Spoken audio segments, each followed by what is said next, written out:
Es war kurz vor Weihnachten in einem ruhigen Vorort von Mansfield, Texas, als die Polizei einen Notruf erhielt.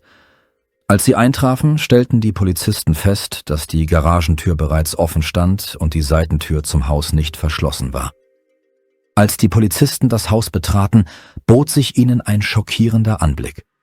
Rick Wormsley, der allseits beliebte Buchhalter aus der Nachbarschaft, und seine lebensfrohe Frau Susie waren mitten in der Nacht in ihrem Haus ermordet worden. Hinzu kam, dass der Eindruck entstand, dass der Mord bereits einige Zeit vor dem Notruf begangen worden war. Außerdem war der 19-jährige Sohn des Ehepaares spurlos verschwunden. Dieser Fall ist sehr umstritten. Obwohl viele Fragen geklärt werden konnten, bleiben noch immer zahlreiche Punkte ungeklärt. Rick und Susie Wormsley waren beste Freunde, als sie in den 1970er Jahren gemeinsam die High School in Oklahoma besuchten. Damals waren sie ein Liebespaar. Viele Jahre später, als Rick an der Oklahoma State University und Susie an einem staatlichen christlichen College studierten, beschlossen sie, ihre Beziehung wieder aufzunehmen. Bald darauf folgten die Heirat und die Geburt ihrer Kinder. Susie brachte 1978 ihre Tochter Sarah zur Welt und 6 Jahre später ihren Sohn Andrew. Rick erwarb einen Abschluss als Wirtschaftsprüfer und war in der Öl- und Gasindustrie erfolgreich tätig. Im Laufe der Jahre zog die Familie mehrfach um Rick in seiner beruflichen Entwicklung zu unterstützen, und ließ sich schließlich in Fort Worth, Texas, nieder. Dort eröffnete Rick von seinem Heimbüro aus eine eigene Buchhaltungspraxis. Die Familie Wormsley zog in eine prestigeträchtige Wohngegend. Zu diesem Zeitpunkt war die 25-jährige Sarah bereits selbst Mutter geworden und in eine eigene Wohnung gezogen, während der 19-jährige Andrew gerade die High School abgeschlossen hatte und ein Junior College besuchte, wobei er sein Studium mit einem Nebenjob auf einem Minigolfplatz kombinierte. Rick und Susie führten eine sehr glückliche Ehe. Im Juli 2003 feierten sie ihren 25. Hochzeitstag im Kreise enger Freunde und ihrer Familie. Im Dezember desselben Jahres bereitete sich Susie auf das vor, was ihr 25. gemeinsames Weihnachtsfest werden sollte. Sie schmückte das Haus innen und außen. Im Wohnzimmer stand ein großer Weihnachtsbaum, liebevoll mit Schmuck behängt, und die Geschenke waren verpackt und auf dem Boden um den Baum herum ausgebreitet. Es war eine malerische Szene eines Vorstadtfestes in Mansfield, bis um 23:41 Uhr am 11. Dezember ein Notruf bei der 911 einging und der Notdienst zusammen mit Ermittlern in dieser ruhigen Gegend eintraf. Um 23:41 Uhr am 11. Dezember ging beim 911-Dispatcher in Mansfield ein Anruf aus dem Haus der Familie Wormsley ein. Am anderen Ende der Leitung war nichts zu hören außer Stille. Der Dispatcher rief dennoch die Polizei zum Haus, da er das Gefühl hatte, dass hier etwas nicht stimmte. Der Polizeibeamte Patrick Knotts aus Mansfield traf als erster am Tatort ein. Wenig später kamen seine Kollegen hinzu und gemeinsam untersuchten sie das Gelände und schauten durch die Fenster. Da niemand auf das Klingeln an der Tür reagierte, sie aber feststellten, dass die Seitentür zur Garage offen stand, betraten die Polizisten das Haus. Als sie durch die Küche gingen, bemerkten sie, dass das Festnetztelefon abgenommen und auf den Küchentisch gelegt worden war. Im Wohnzimmer fanden sie Susie, die sich bereits kalt anfühlte. Im Flur neben der Tür fanden sie Rick in einer Blutlache liegend, und es war offensichtlich, dass auch er nicht mehr zu retten war.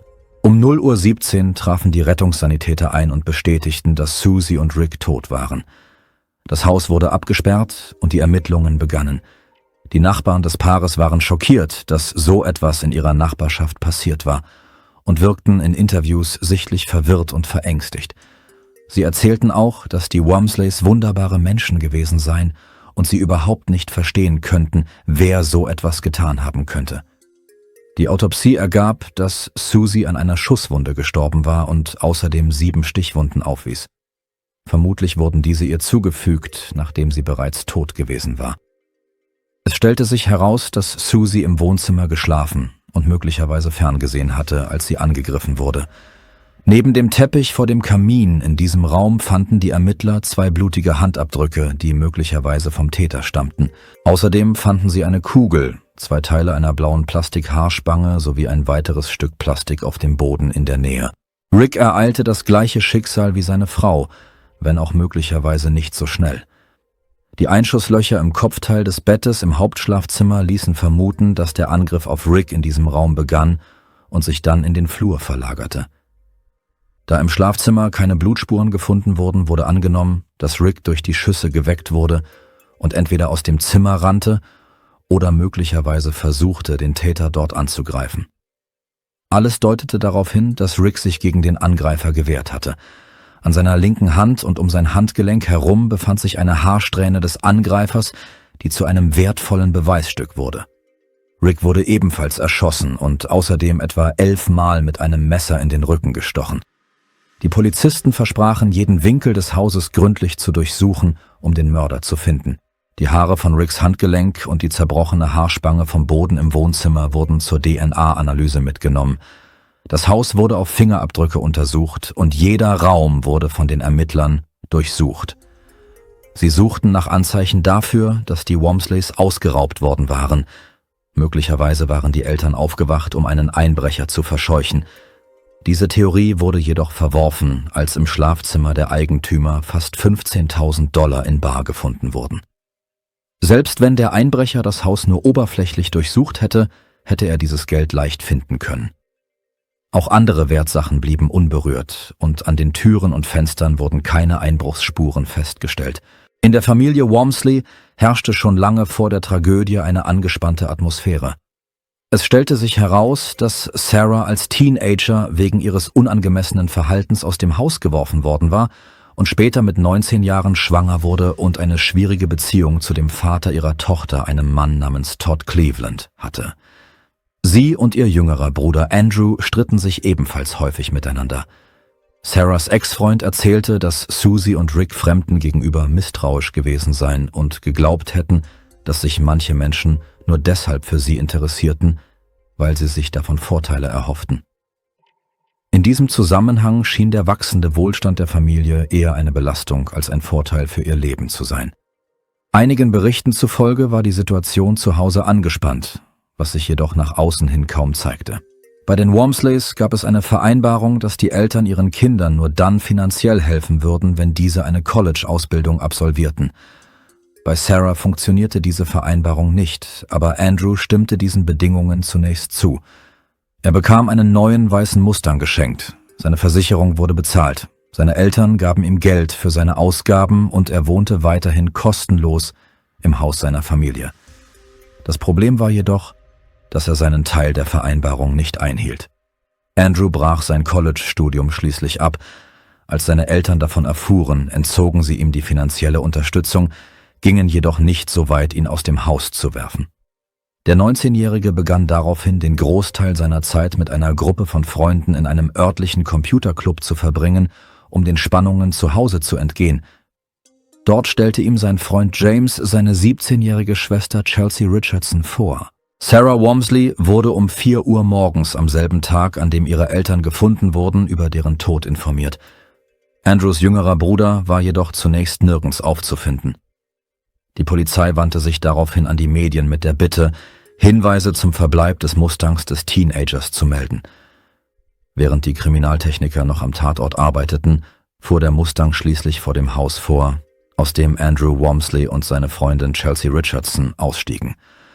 Es stellte sich heraus, dass das Paar in den Tagen vor der Tat bei Chelsea gewohnt hatte und, nachdem sie am Morgen die Nachrichten gesehen hatten, sofort zum Haus zurückgekehrt war. Der Ermittler Stanley Ford bat das junge Paar, ihm zur Polizeistation zu folgen, um dort ein Gespräch zu führen. Die Befragung von Andrew dauerte etwa 45 Minuten. Er erklärte, dass er seit mehreren Tagen nicht mehr zu Hause gewesen sei, keinen Kontakt zu seinen Eltern gehabt habe und sich die ganze Zeit bei Chelsea aufgehalten habe. An seinen Händen wurde ein kleiner Kratzer festgestellt. Ansonsten gab es jedoch nichts Auffälliges an seinem Verhalten, sodass die Polizisten ihn wieder gehen ließen. Zuvor hatte er einer Durchsuchung seines Autos zugestimmt. Im Gespräch mit Sarah sagte Andrew, dass die Ermittler höchstwahrscheinlich das Blut ihrer Mutter im Auto finden würden, da sie sich kurz zuvor in den Finger geschnitten habe und aus irgendeinem Grund mit dem Auto um den Block gefahren sei. Chelseas Aussage stimmte vollständig mit Andrews Darstellung überein, dass die beiden die letzten 2 Tage zusammen verbracht hatten. Andrew und Chelsea waren unzertrennlich, seit sie sich im Herbst des Vorjahres kennengelernt und eine Beziehung begonnen hatten. Sie verbrachten oft ihre Tage und manchmal auch ihre Nächte damit, ein Spiel namens Yu-Gi-Oh! Zu spielen. Ein japanisches Sammelkartenspiel, bei dem die Spieler mit Karten in einem simulierten Kampf fantastischer Monster gegeneinander antreten. Die Hauptfigur wird als kindlicher und schwacher Junge dargestellt, der sich im Spiel jedoch in einen Helden verwandelt. Die Verbindung zwischen Chelsea und Andrew, die durch ihre gemeinsame Begeisterung für dieses Spiel entstanden war so stark, dass sie sogar begannen, über eine Heirat nachzudenken. Chelseas Mutter unterstützte die Beziehung und mochte Andrew sehr. Rick und Susie Walmsley hingegen äußerten offen ihre Enttäuschung über diese Beziehung. Sie wünschten sich für ihren Sohn eine ganz andere Art von Partnerin. Die Familie Richardson lebte in Everman, einem Vorort von Fort Worth, der als Arbeiterviertel galt und in starkem Kontrast zu den Millionen-Dollar-Häusern stand, die die Straßen von Mansfield säumten. Chelsea hatte einige Jahre zuvor den plötzlichen Tod ihres geliebten Vaters durch einen Herzinfarkt erlebt. Ihre Mutter musste zeitweise 3 verschiedene Jobs gleichzeitig ausüben, um die Familie finanziell über Wasser zu halten. Dennoch galten die Richardsons als großzügige und hilfsbereite Menschen. Chelsea war eine extrovertierte junge Frau und offenbar sehr beliebt an ihrer Schule. Ihre lebensfrohe Art brachte ihr sogar den Spitznamen Bubbles ein. Ihre beste Freundin Susanna Toledano galt ebenfalls als äußerst großzügig. Als Chelsea Richardson sich mit ihrer eigenen Mutter zerstritt, wurde Susie in das Haus der Richardsons aufgenommen, wo sie mehrere Monate lang lebte. Das Trio aus Suzanne, Andrew und Chelsea war in der Nacht, in der Andrews Eltern ermordet wurden, gemeinsam unterwegs. Chelseas Ex-Freund Jeremy Lavender bestätigte, dass sich die Gruppe in jener Nacht bei ihm zu Hause aufgehalten hatte. Nachdem sie sich verabschiedet hatten, telefonierte er mehrere Stunden lang mit Chelsea und beendete das Gespräch gegen 3:20 Uhr morgens. Sarah Walmsley teilte der Polizei mit, dass sie vermutete, der Vater ihrer Tochter, Todd, könne etwas mit dem Schicksal ihrer Eltern zu tun haben. Kurz zuvor hatte sie ihm damit gedroht, ihm das Sorgerecht für das Kind zu entziehen. Die beiden stritten häufig über das Sorgerecht. Zudem gab es einen weiteren verdächtigen Vorfall, der sich etwa einen Monat vor den Morden ereignet hatte. Anfang November fuhr Sarah gemeinsam mit ihren Eltern in einem Grand Cherokee vom Reitunterricht nach Hause, als sie beschlossen, in eine Nachbarstadt zu fahren, um etwas zu essen. Plötzlich spürten sie einen heftigen Aufprall am Fahrzeug. Rick vermutete zunächst, dass ein großer Stein gegen das Auto geschleudert worden sei, doch als er anhielt, um nachzusehen, stellte die Familie erschrocken fest, dass es sich nicht um einen Stein, sondern um eine Kugel handelte. Im Kofferraum ihres Wagens befand sich ein Einschussloch. Verängstigt und aufgewühlt tätigte Susie sofort 2 Telefonanrufe. Zuerst rief sie ihren Sohn Andrew an. Sie fand es merkwürdig, dass das Fahrzeug, das ihnen zuvor gefolgt war und aus dem offenbar geschossen worden war, ein weißer Mustang gewesen sein soll und vermutete, dass Andrew darin gesessen haben könnte. Der zweite Anruf ging an die Polizei, um den Vorfall zu melden. Sarah äußerte später die Vermutung, dass Todd für die Tragödie verantwortlich sein könnte und erinnerte sich erst danach an den Vorfall mit dem Auto, wobei sie sich fragte, warum ihre Mutter damals zuerst ihren jüngeren Sohn angerufen hatte. Sarah und Andrew sollten von ihrem Vater eine Lebensversicherung in Höhe von $1 Million erben. Der Wert des Familienhauses wurde auf etwa $1,6 Millionen geschätzt. Hinzu kamen rund $100.000 in bar sowie weitere Vermögenswerte, die an die Kinder fallen würden. Die Ermittler überprüften Sarahs Verdacht und schlossen Todd schließlich von der Liste der Verdächtigen aus. Angesichts der finanziellen Motive und der angespannten familiären Beziehungen rückten schließlich Sarah und Andrew selbst in den Fokus der Ermittlungen und galten zeitweise als Hauptverdächtige. DNA-Analysen und Fingerabdrücke ergaben jedoch keine Übereinstimmung mit einem der Familienmitglieder. Es gab keine Anzeichen dafür, dass eines der Kinder mit dem Tatort in Verbindung stand. Die forensische Untersuchung von Andrews Mustang bestätigte jedoch, dass sich Blut auf dem Rücksitz und den Kopfstützen befand. Es stellte sich heraus, dass das Auto gründlich gereinigt worden war und die Versuche der Ermittler, eine brauchbare DNA-Probe zu erhalten, blieben erfolglos, sodass sie nicht feststellen konnten, wem das Blut gehörte. Nach einigen Monaten kam die Untersuchung zum Stillstand. Die Ermittler benötigten mehr Informationen und beschlossen, eine Grand Jury einzuberufen und Vorladungen auszustellen. Jeremy Lavender, Chelseas ehemaliger Freund, sagte unter Eid aus, dass Andrew und seine Freunde in jener Nacht bei ihm gewesen seien und lieferte damit ein stichhaltiges Alibi. Chelseas beste Freundin Suzanne sagte dasselbe aus. Nachdem sie ausgesagt hatte, erklärte sich Suzanne bereit, ebenfalls eine DNA-Probe abzugeben, was einen Wendepunkt in den Ermittlungen darstellte. Susanne Toledano war keine unbeliebte oder erfolglose Schülerin. Sie war einige Jahre zuvor aus Illinois nach Texas gezogen, galt in der Schule als Einzelgängerin, schwänzte häufig den Unterricht und hatte immer wieder Konflikte mit ihrer Mutter. Chelsea Richardson wurde zu Suzannes emotionalem Halt. Die beiden kamen sich so nahe, dass Chelsea ihr im Schuljahrbuch eine eigene Seite widmete. Sie schrieb sogar ein Gedicht für sie mit dem Titel »Freunde für immer«. Als die Ermittler schließlich feststellten, dass die Haarsträhne auf Ricks Handfläche sowie die DNA von der zerbrochenen Haarspange am Tatort mit der DNA von Suzanne übereinstimmten, wurde ihnen klar, dass hinter dieser Geschichte weit mehr steckte. Suzanne, die nun eindeutig mit dem Tatort in Verbindung gebracht werden konnte, wurden 2 Mordanklagen vorgeworfen, auf die theoretisch die Todesstrafe stand. Sie wurde in Chicago festgenommen, wo sie gerade ihren Onkel besuchte. Suzanne drohte eine mögliche Todesstrafe, falls sie keine Vereinbarung mit der Staatsanwaltschaft treffen würde. Zunächst erklärte Suzanne gegenüber der Polizei, dass sie in der Mordnacht mit einem Freund, einem 25-jährigen Mann namens Hilario Cardenas, unterwegs gewesen sei. Hilario habe eine Pistole bei sich gehabt und Geld gebraucht, weshalb er mitten in der Nacht allein das Haus der Wamsleys betreten habe, während sie draußen geblieben sei. Sie habe Schüsse gehört und sei zum Haus gelaufen, wobei ihre Haare zurückgeblieben seien, nachdem Rick sie angefleht habe, den Angriff zu stoppen. Ihren Angaben zufolge sei sie jedoch nicht aktiv beteiligt gewesen. Sie erklärte, sie habe das Geschehen nicht verhindern können und trage keine Verantwortung dafür. Wer war also Hilario Cardenas? Wie sich herausstellte, war Hilario der Nachtmanager des Computerclubs, in dem Andrew und Chelsea regelmäßig Zeit verbrachten. Als Vater einer kleinen Tochter und in finanziellen Schwierigkeiten erklärte Suzanne, dass Hilario seinen Kontakt zu den Wamsleys intensiviert habe, nachdem er von Andrews familiärem Wohlstand erfahren habe. Bei seiner Vernehmung bestritt Hilario, an dem Mord beteiligt gewesen zu sein. Er räumte jedoch ein, auf Wunsch von Andrew Wamsley eine Pistole für $200 gekauft zu haben. Andrew, Chelsea und Suzanne hätten damit auf der Farm eines Freundes Zielübungen machen wollen. Hilario bestand darauf, nichts mit den Morden zu tun zu haben.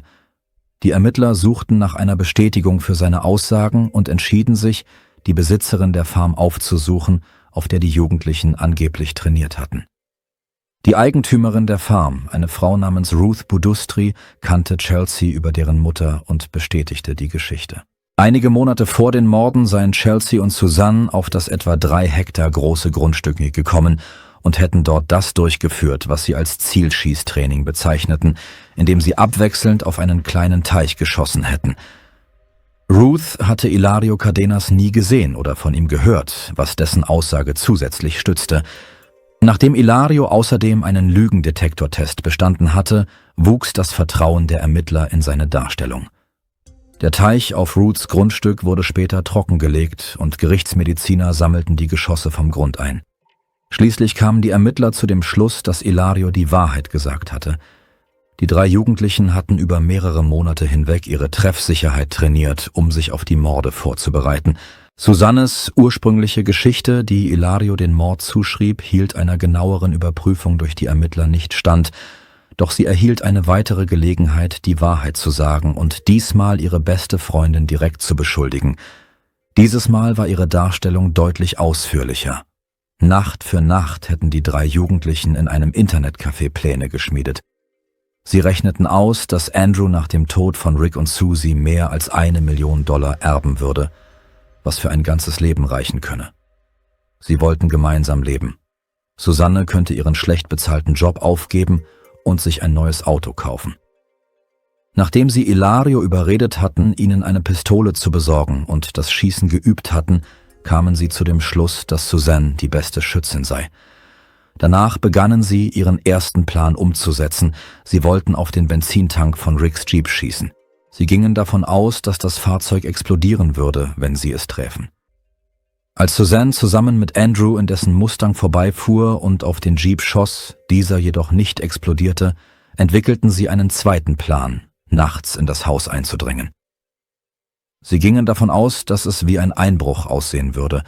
Nachdem alle Versuche, Ricks Jeep zur Explosion zu bringen, gescheitert waren, berichtete Suzanne, dass Chelsea sehr wütend auf sie gewesen sei. Andrew und Chelsea gaben Suzanne die Schuld für das Scheitern ihres ersten Plans und setzten sie unter Druck, die Tat zu Ende zu bringen. Einmal brachten sie zum Haus, versteckten sie zusammen mit der Pistole in einem Schrank in Andrews Schlafzimmer und forderten sie auf, es schnell zu erledigen, damit sie danach nach Hause zurückkehren könnten. Suzanne habe sich mehrere Stunden lang in dem Schrank versteckt, bevor sie wieder hinausging und Chelsea und Andrew gestand, dass sie es nicht über sich bringen könne. Doch in den frühen Morgenstunden des 11. Dezember versuchten sie es erneut. Und diesmal gab es kein Zurück mehr.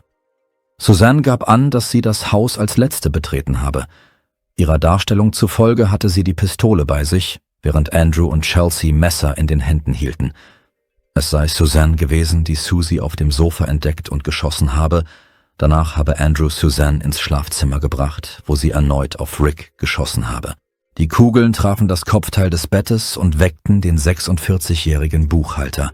Nachdem Rick Suzanne angegriffen habe, sei es zu einem Kampf gekommen. Andrew habe daraufhin die Kontrolle übernommen. Er habe Suzanne befohlen, nach Susie zu sehen und die Pistole dort zu lassen. Sie habe gehorcht, die Waffe zurückgelassen und ein Messer genommen. Bevor sie den Flur verließ, habe Suzanne gehört, wie Rick Wormsley, der auf den Knien gelegen habe, Chelsea fragte, warum sie das alles tue, und Chelsea habe geantwortet, es liege daran, dass sie schwanger sei. Rick habe daraufhin gesagt, er würde ihnen helfen. Suzanne erklärte gegenüber der Polizei, sie wisse nicht, wer von ihren beiden Freunden die tödlichen Schüsse auf Rick abgegeben habe oder wer ihm letztlich die tödlichen Verletzungen zugefügt habe. Sie sei wie angewiesen ins Wohnzimmer zurückgekehrt, damit Susie Wormsley dasselbe Schicksal ereile wie ihr Ehemann. Während der Vernehmungen erklärte Chelsea, sie verstehe nicht, was vor sich gehe, und beteuerte ihre Unschuld. Im Gegenzug für ihre Aussage gegen Chelsea und Andrew wurde Suzanne Toledano vor der Todesstrafe bewahrt, die ihren beiden ehemaligen Freunden weiterhin drohte. Innerhalb der Familie gingen die Meinungen auseinander. Einige glaubten, dass Andrew kein Mörder sein könne, andere waren der Ansicht, dass jeder Mensch unter bestimmten Umständen zu allem fähig sei. Die Aussagen der ehemaligen Freundin und Mitbewohnerin bildeten schließlich die Grundlage für die Anklage sowohl gegen Chelsea als auch gegen Andrew. Obwohl Chelsea zuvor wiederholt gegenüber den Ermittlern gelogen hatte, bevor sie sich auf eine endgültige Version der Ereignisse festlegte, trug sie letztlich selbst dazu bei, die Anklage gegen sich zu stärken. Viele der Zeugen der Staatsanwaltschaft im Prozess gegen Chelsea waren Mithäftlinge, die aussagten, sie habe ihnen gegenüber mit ihrer Beteiligung an den Morden geprahlt oder versucht, sie zu überreden, ihr ein Alibi zu verschaffen. Ihr ursprüngliches Alibi, das von Jeremy Lavender vorgetragen worden war, wurde widerlegt. Jeremy wurde als junger Mann beschrieben, der leicht zu beeinflussen war und geglaubt hatte, Chelsea sei seine Freundin, und der überzeugt worden war, vor der Grand Jury zu lügen, um sie zu schützen. Später änderte er seine Aussage und räumte ein, dass er in jener Nacht doch nicht mit den Jugendlichen zusammen gewesen war. Chelsea, einst eine lebensfrohe Highschool-Schülerin, wurde als eine Art treibende Kraft dieser Tat dargestellt. Sie überzeugte Andrew davon, dass es ihm ohne seine Familie besser gehen würde. Sie überzeugte auch ihre beste Freundin, die ebenfalls leicht zu beeinflussen und zu manipulieren war, für sie zu handeln. Der Jury wurde eine handschriftliche Notiz von Chelsea an Suzanne vorgelegt, die kurz nach Suzannes Verhaftung hinterlassen worden war und in der Chelsea ihre Freundin anflehte, die Schuld auf Ilario zu schieben und in der sie außerdem behauptete, von Andrew schwanger zu sein. In der Notiz stand: Du musst ihnen nur sagen, dass wir nichts damit zu tun haben. Sag ihnen, dass Ilario Geld brauchte und deshalb Andrews Familie ausgeraubt hat. Wenn du es nicht für mich tust, dann tu es für unser Kind, damit es eine Chance auf ein Leben mit Mama und Papa hat. Sie unterschrieb die Nachricht mit den Worten Freunde für immer, Bubbles. Als Susanne vor Gericht gefragt wurde, ob sie glaubte, dass Chelsea tatsächlich schwanger gewesen sei, verneinte sie dies. Sie wusste, dass es sich dabei um eine offensichtliche Lüge handelte, die einzig dazu diente, sie weiter zu manipulieren. Es gab keine materiellen Beweise, die Chelsea oder Andrew direkt mit der Tat in Verbindung brachten. Suzannes Aussage war der einzige Grund für die Annahme, dass einer von ihnen aktiv an dem Mord beteiligt gewesen sei oder in jener Nacht überhaupt das Haus betreten habe. Doch die Aussage der ehemaligen Freundin erwies sich als ausschlaggebend für die Anklage und die Geschworenen folgten letztlich Suzannes Darstellung. Die Geschworenen im Prozess gegen Chelsea benötigten weniger als 4 Stunden, um die 21-jährige junge Frau wegen Mordes schuldig zu sprechen. Der Prozess gegen Andrew dauerte nur etwa halb so lange. Chelsea Richardson wurde zum Tod durch die Giftspritze verurteilt. Die Anwälte von Andrew Walmsley konnten die Geschworenen jedoch davon überzeugen, ihn nicht in die Todeszelle zu schicken. Sie argumentierten, dass er an einer schizoiden Persönlichkeitsstörung leide, aufgrund derer er in Zukunft kaum zu Gewalttaten neige.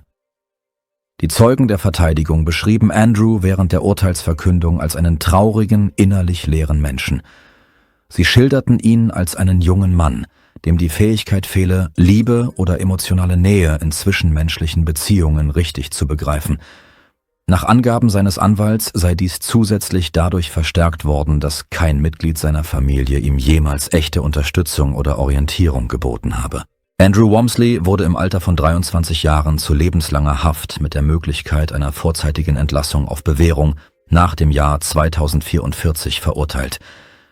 Hilario Cardenas wurde als Mittäter im Zusammenhang mit der Planung der Taten verurteilt, da er mehrfach Zeuge der Gespräche über die geplanten Morde gewesen war, auch wenn er selbst nicht aktiv daran beteiligt gewesen sein soll.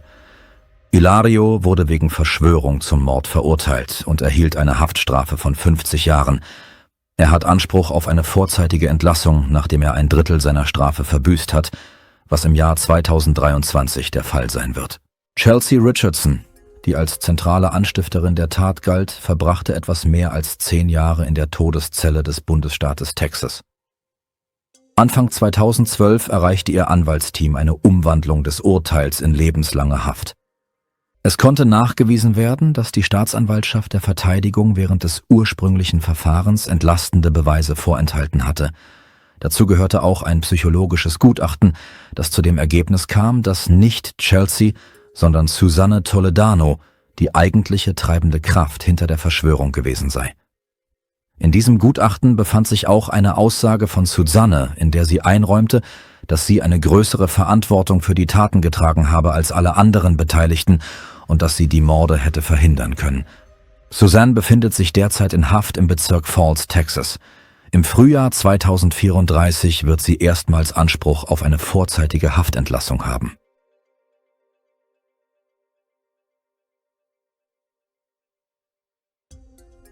Danke fürs Zuschauen und passen Sie auf sich auf.